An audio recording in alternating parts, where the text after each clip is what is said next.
not Israel. You want peace? You don't play with me. What are you talking? What are you talking about? This is Israel. This is Palestine. Shut your mouth. Fuck Israel. There is no Israel. There is no Israel. There is Palestine. Excuse me. Hello. Excuse me. Shut your mouth. Shut your mouth. Shut your mouth. Shut up. You go take your medication. Shut up. You respect. Palestine is free. Palestine is free. Not Israel. I'm not talking about that. I'm talking about manners. The man, he walked up to a man, insulted him, and then was screaming his face for what? He didn't even ask him a question. He didn't ask him a question. He just assumed. And then he was being rude to other people. I don't. Jesus is from Palestine. He's come for you. You got that one. No, I'm just using a chair. Palestine. Why you put Israel in front? I don't know you. Yeah. Why you put this? You came in to tell me to stand. Why? Tell him why. Tell him why. No, I was talking to that one. Yes, tell him. Go. Why you put that one? I want to sit down. Is that all right with you? Who are you? This is for you. You're not my man. This is from the last meeting 7 because we are even a wonder.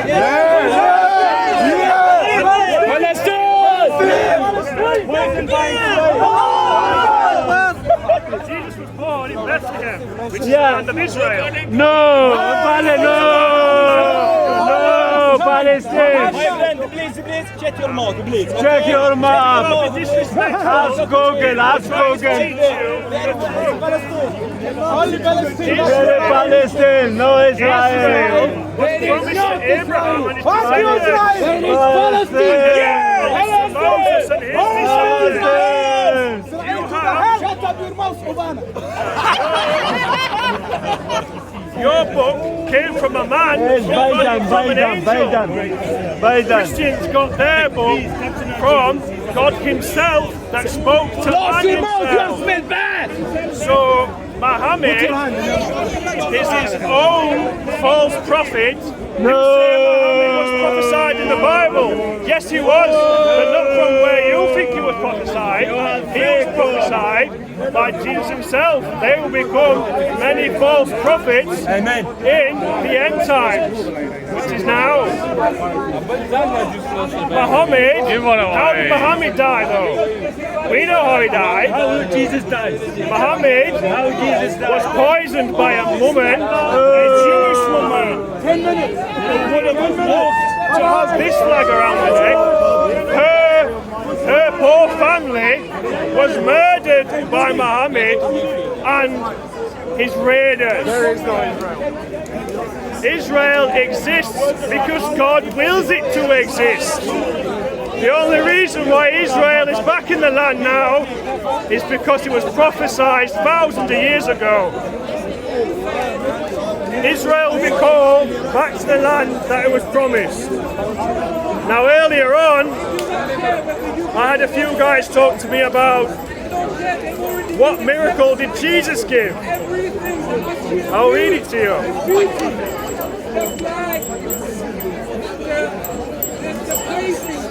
This is from Matthew 12, from verse 83 to 38. Then some of the scribes and the Pharisees said to him, "Teacher, we want to see a sign from you." But he answered and said to them, "An evil and adulterous generation craves a sign, and no sign will be given to them except the sign of Jonah the prophet." Many people misunderstand the point of the sign of Jonah.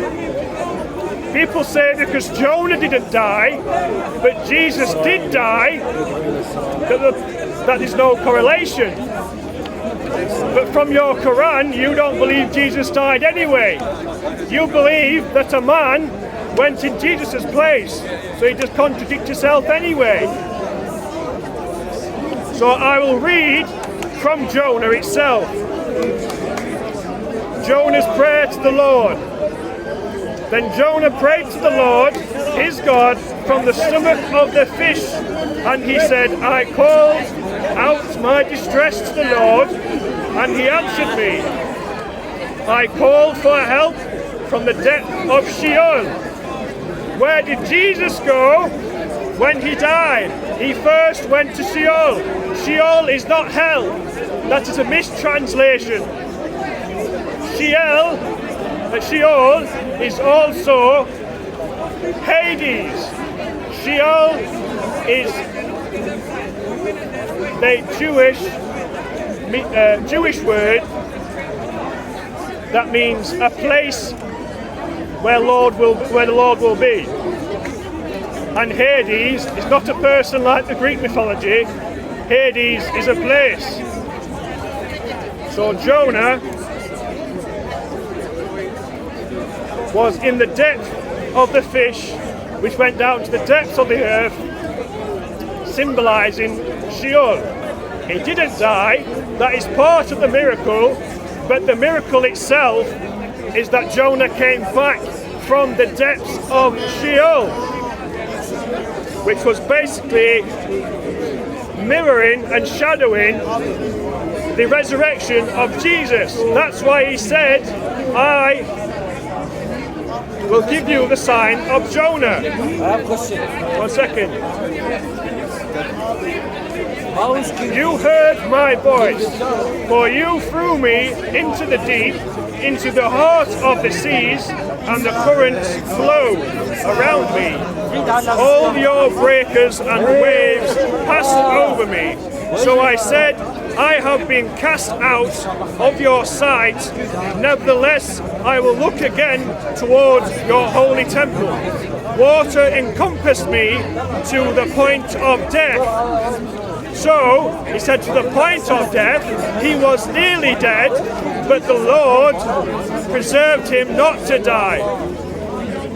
It's just like when Jesus went into the grave. His body died, but his spirit went to Sheol.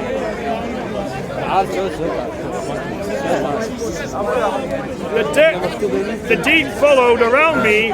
Seaweed was wrapped around my head. I descended to the base of the mountains. The earth with its bars was around me forever. But you have brought up my life from the pit. The Lord gave Jonah his life back. Jonah disobeyed God. He did not go where God wanted him to go. So he disciplined him to make way for the sign and to shadow of what Jesus was going to do. If you want to ask a question, you ask him. He said stop. Because me, I want to question first. I need to go first. Whilst I was fainting away, I remembered the Lord, and my power came to you. I need to ask questions. To your holy temple. Hello? Those who are followers of the worthless idols abandon their faithfulness, but I will sacrifice to you with a voice of thanksgiving, that which I have vowed I will pay. Salvation is from the Lord. Then the Lord commanded to the fish, and it vomited Jonah up onto the dry land. How does it say King Jesus and King is Charles? It says correct. This speaker's caller. It's camera simple way. How is King Charles? And here says King Jesus. Are you saying how are they the same? Yeah, it's just So King Charles, even though he isn't my king, he commands over the land where I live. He's not my king. Jesus is the King of kings and the Lord of lords. His kingdom is not on this earth. The person who collectively commands this earth is Satan. This is his domain. Jesus said whilst he was here, this is not my kingdom. Charles Darwin is the truth and the life. Yes. Just one law. Because there is loads of false laws. There's loads of false gods. Loads of false gods and loads of false lords that Jesus is the one true Lord, the one true King, and the one true God. That is what it means. I understand. So let me go back to... Did you just say at the end, Jesus said, this is not my kingdom? Is that what you said? Yes, this world that we have now, this is not his kingdom. The Roman, what was the Roman side? How is that not his kingdom? Well, I mean, in accordance to you. Because Jesus is the King of heaven. So who's the king of the earth? Satan. This world is fallen. In the garden, Jesus was the king.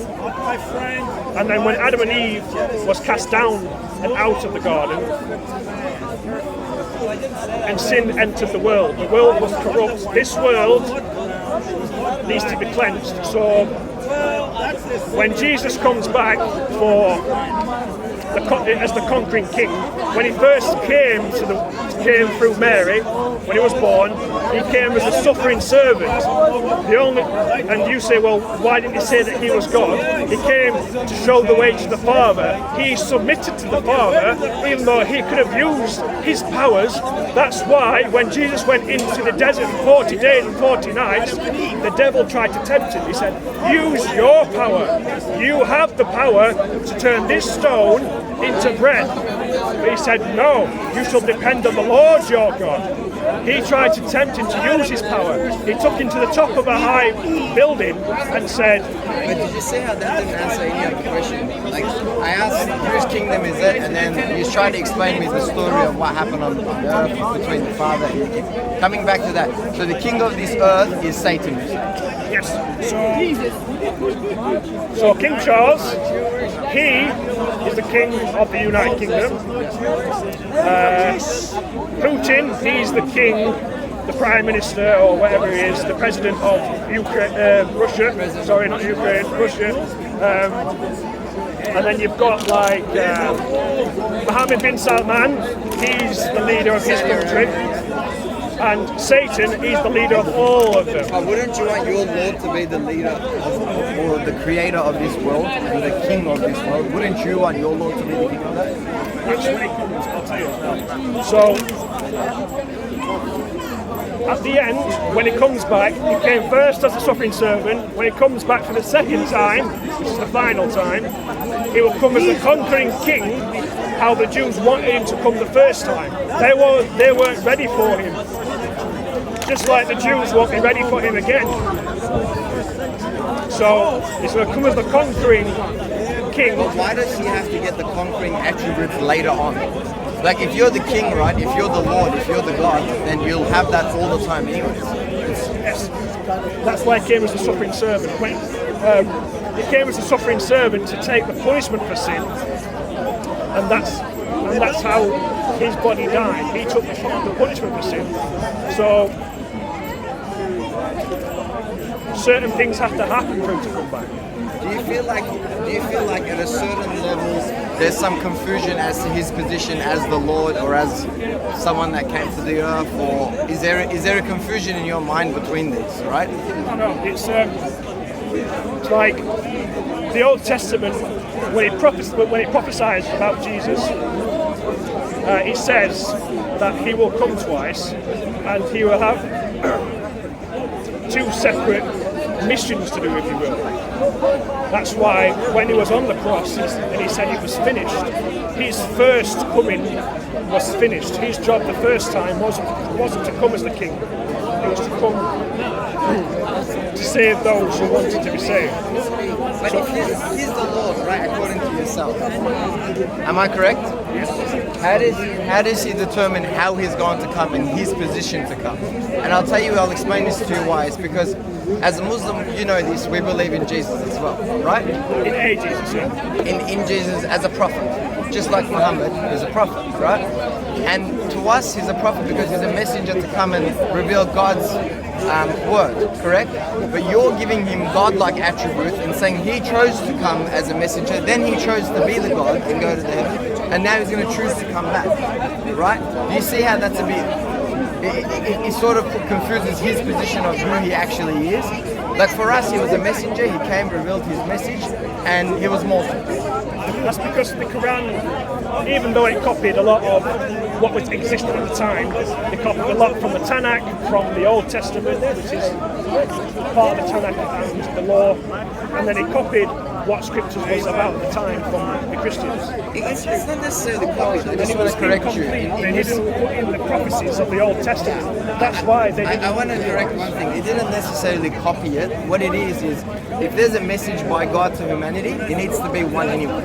So if there's been a message sent to the Christians and then sent to the Muslims and then sent to the Jews, that in its original sense was the same anyways. That's what we believe. Now the difference lies here is where in the Quran has never been changed, right? So as we have it today is how as it's always been memorized and has always been recited. This is not the case with the Bible and the Quran. That's what we've been taught to believe. But if you watch, Prove it to me, Alan. have you heard of Dr. J. Smith?